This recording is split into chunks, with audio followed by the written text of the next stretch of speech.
Hello, good afternoon to you. Welcome to the business news on Midday Live on TV3.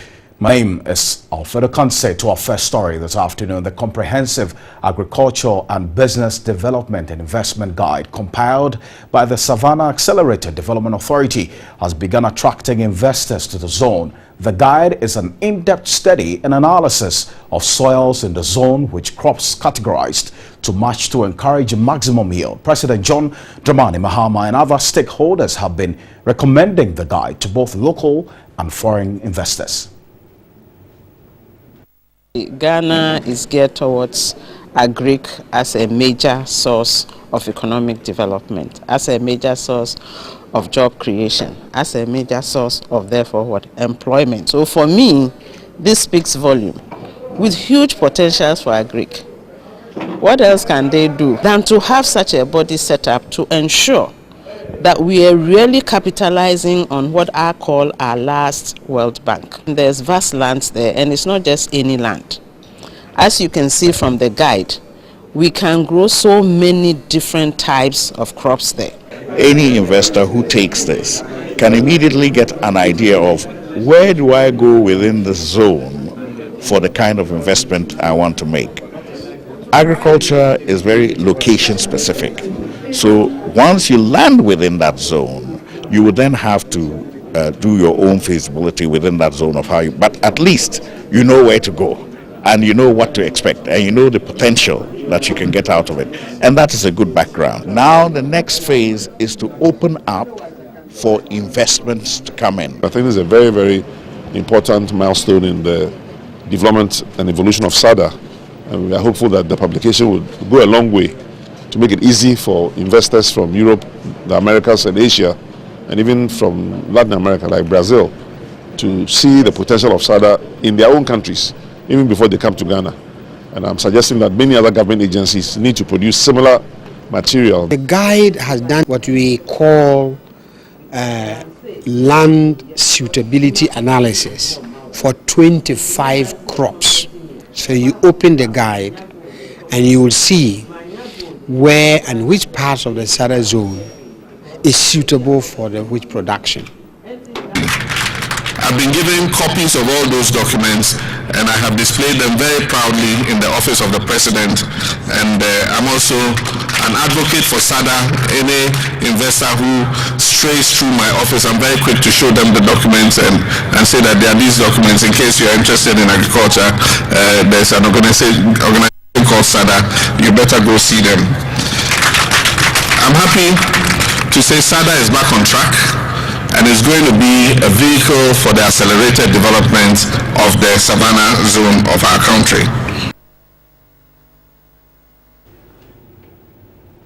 Deputy Minister for Trade and also Food and Agriculture, Dr. Ahmed Yakubu, says the establishment of an oil palm development board in the country will further enhance growth of the industry. At a regional workshop in Accra, he explained the board would regulate activities of the sector by overseeing policies and possible legislations. According to the Food and Agriculture Organization, the world's production of palm oil is expected to increase from 45 million tons to about 60 million tons by 2020. Africa currently holds 30% of all oil palm agricultural lands and produces less than 10% of the total world production of oil palm, with Ghana contributing 0.8%. Deputy Minister for Food and Agriculture, Dr. Ahmed Yakubu Al-Hassan, encouraged the private sector to collaborate with government to achieve a prosperous industry. Activities are getting more privately controlled at the frontline level, and so government must collapse into a regulator, enforcing rules, ensuring that standards are respected, and also indigenizing global conventions and treaties that we have signed up to. Associate Director, Proforest, David Hoyle, entreated smallholder farmers to protect rich tropical forest of the region. To protect the little remaining forest that's left in Ghana, so that we have plantations in areas which are either already degraded or converted.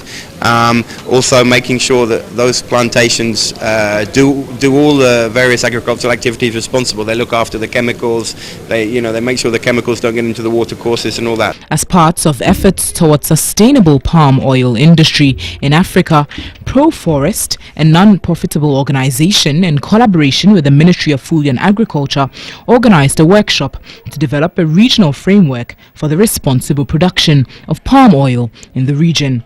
The regional workshop brought together representatives from the private and public sector, civil society, and local groups from Cameroon, Côte d'Ivoire, Gabon, Ghana, Liberia, and Nigeria.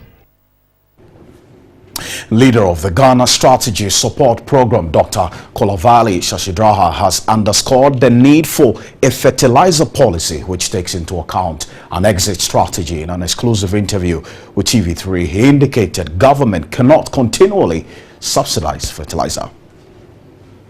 According to the fertilizer and soil fertility expert Dr. Kolavali Shashidara, there are funding challenges in subsidizing fertilizer, which is occasioned with delays in the supply of the product to farmers. Which in essence means if you apply fertilizers much later than when you should have optimally applied fertilizers, you end up getting lower returns to the money that you have invested in subsidizing fertilizers. Asked what will happen should government withdraw the subsidy on fertilizer, he indicated this will impact negatively on smallholder farmers.